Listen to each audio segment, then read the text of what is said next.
오늘 말씀 제목은 원수를 사랑하라입니다. 한번 따라해 봅시다. 원수를 사랑하라. 제목부터 약간 도전적이죠. 혹시 여러분들에게는 원수가 있습니까?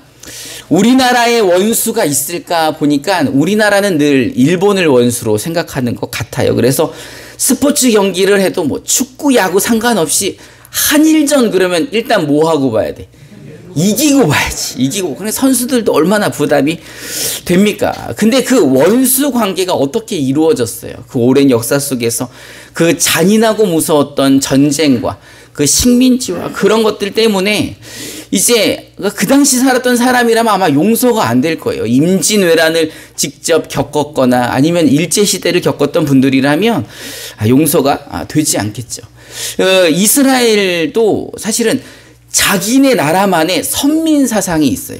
하나님이 우리를 택했다. 그러니 우리만 하나님의 백성이라는 생각이 있는 거예요.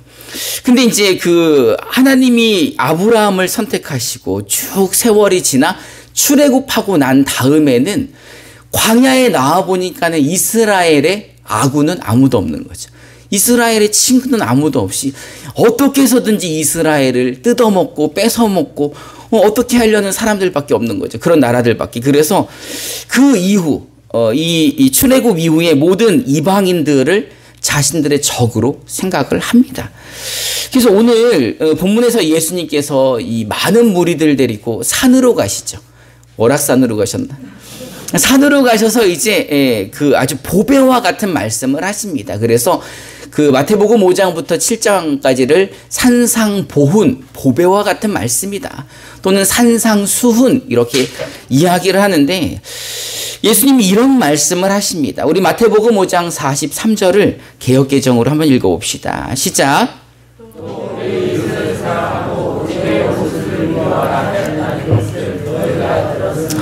내 이웃을 사랑하고 내 원수를 미워하라는 말을 너희가 들었으나, 이 이야기는 뭐예요?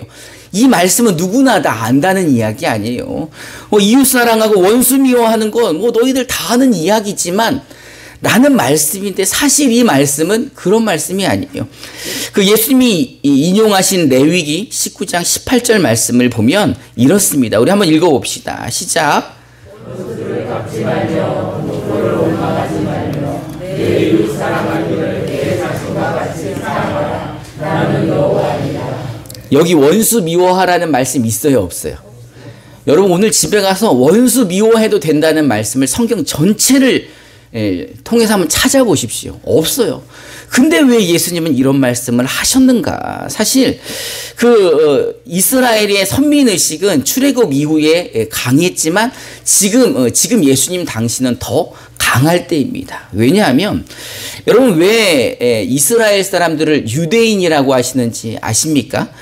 이들은 북왕국 이스라엘이 멸망을 하는데 그 솔로몬 이후에 왕궁이 둘로 나눠지잖아요. 이스라엘은 북쪽, 유다는 남쪽. 그래서 북이스라엘, 남유다 이렇게 부르는데 북이스라엘 쪽으로 11개 지파가 따라갔어요.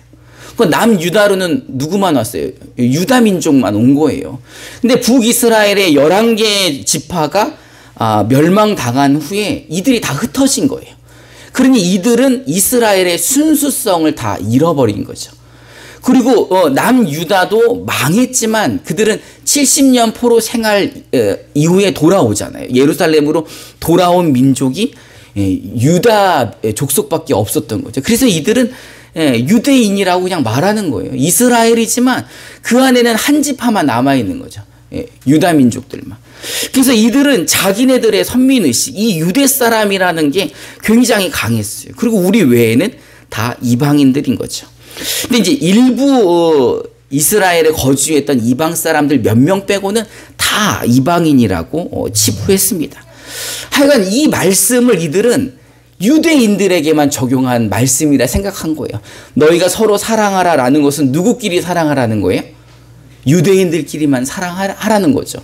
그럼 유대인이 아닌 이방인들은 사랑의 대상에 포함이 될까요? 안 될까요? 안 되는 거예요. 안 돼. 그러면 사랑의 대상이 아니니까 사랑하지 않아도 되면은 관심 끊어도 되고 미워해도 되는 거죠. 그러니 뭐 그냥 이방인들이라면 뭐 안 사랑해도 되는 사람들이지만 이스라엘에게 조금만 잘못하면 원수는 뭐 해도 돼요? 뭐 사랑하지 말라 그랬으니까 미워해도 되는 거 아니에요? 그렇게 생각을 했던 사람들이라는 거예요. 그러니까 이들 마음속에는 이방인들은 원수니까 우리 선민이랑 상관이 없으니까 미워해도 되고, 그들이 잘못했을 때는 보복해도 되고. 지금 이스라엘이, 여러분 이스라엘에게 한번 잘못하면 어떻게 돼요? 그 나라 망하는 거 아니에요? 얼마나 무섭게 보복을 합니까? 근데 예수님이 이런 말씀을 하시는 거예요. 너희들 그런 말을 들어봤지만 나는 너희들에게 이렇게 이야기한다. 너희 원수를 사랑해라. 우리 마태복음 5장 44절부터 47절을 개역개정으로 저와 여러분들이 한 절씩 봉독해 봅시다. 제가 먼저 44절을 봉독하겠습니다. 나는 너희에게 이르노니 너희 원수를 사랑하며 너희를 박해하는 자를 위하여 기도하라.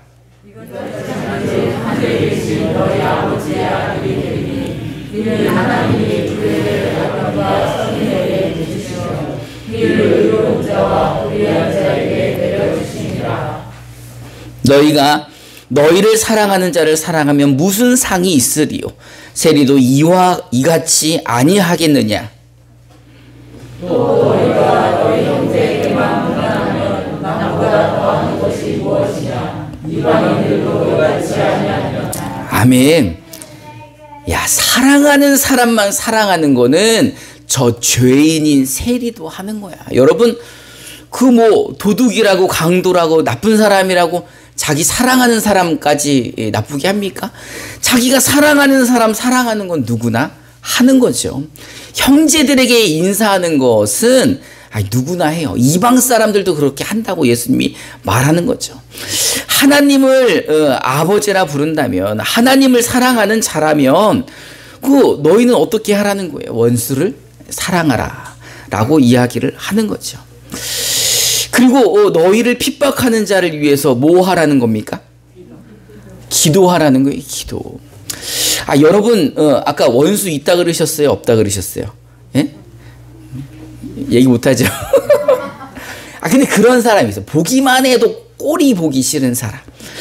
말도 섞기 싫은 사람. 옆에 와서 밥 먹는 것도 꼴비기 싫은 사람이 있는 거죠. 근데 예수님은 우리에게 그 원수를 사랑하라고 이야기하십니다. 뿐만 아니라 직접적으로 나를 핍박하는 사람을 위해서도 기도하라고 하시는 거예요. 왜 기도하라는 걸까요?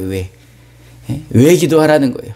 저놈의 새끼를 죽게 만들어 주십시오. 이렇게 기도하라는 게 아니잖아요. 예수님이 도와주신다는 겁니다. 여러분, 사랑하기 위해서, 원수를 사랑하기 위해서 먼저 원수를 어떻게 해야 돼요? 용서해 줘야 되겠죠. 이제는 원수가 아닌 일반인까지 될 수 있도록 용서를 해 줘야죠. 근데 그 용서하기가 쉽지 않죠. 근데 그러기니까 예수님이 도와주신다는 겁니다. 원수를 사랑하기 위해서 용서해야 되는데, 그가 좀 불쌍해 보여야 되는데 불쌍해 보이지도 않고 용서할 수도 없는데 예수님이 도와주신다는 거예요. 근데 사실 제가 이 말씀을 준비하면서 느끼는 거는, 원래는 우리가 그런 사람들이었는데, 우리가 원래 하나님과 원수된 사람인데, 하나님이 우리에게 에덴 동산을 만들어 주시고 우리를 그렇게 행복하게 살게 해주셨는데, 우리가 먼저 하나님을 배신하고, 우리가 원수여서 우리의 죄로 말미암아 우리가 심판받고 우리가 지옥 가야 되는 사람들인데, 하나님이 우리를 용서해 주셨잖아요. 그것도 그냥 용서해 주셨습니까? 그 죄를 자기 사랑하는 그 아들에게 씌워서 십자가에서 죽게 하신 것 아닙니까? 우리는 그 사랑으로 인해서 지금 죄 용서 받은 것뿐만 아니라 하나님이 우리를 자녀 삼아 주시기까지 하셨다는 겁니다. 여러분, 우리가 이렇게 앉아서 예배를 드리는 것은 정말 기적 같은 일 아닙니까? 우리야말로 이방인이고 우리야말로 하나님과 원수된 사람인데, 하나님이 우리를 용서해 주시고 우리를 이 자리에 앉아 하나님을 아버지라 부르며 예배하게 하신 것입니다. 이제 예배를 마치면 이제 월악산으로 야유회를 갑니다. 그래서 설교를 조금 짧게 하는 거예요. 근데 이제 분명히 오늘도 예배를 나가면서부터 오고 가며 스치는 사람들이 있을 겁니다. 한번 따라해 봅시다. 스치는 원수를 위해 기도합시다. 이제 산에 오르면서 이제 5만 가지 생각이 나는데 갑자기 생각나는 원수들이 있을 거예요. 따라해 봅시다. 생각나는 원수를 위해 기도합시다. 그럼 이제 산에 올라갔다가 이제 집에 돌아가면서 생각하시겠죠. 한번 따라해 봅시다. 같이 사는 원수를 위해 기도합시다. 여러분, 나를 핍박하고 나를 못 살게 하는 그 원수들을 위해 기도합시다. 우리가 그들을 용서하기 힘들고 우리가 그들을 사랑하기 힘드니 누구에게 도와달라고요? 하나님께 도와달라고. 성령님 도와주십시오. 예수님 나를 도와주셔서 주님이 하신 이 원수까지 사랑하라는 이 말씀, 나를 핍박하는 자를 위해 기도하라는 이 말씀을 여러분 삶 가운데서 이루시기를 주님의 이름으로 축원합니다. 이 시간 우리 함께 찬송하고 기도하는 시간을 갖도록 하겠습니다.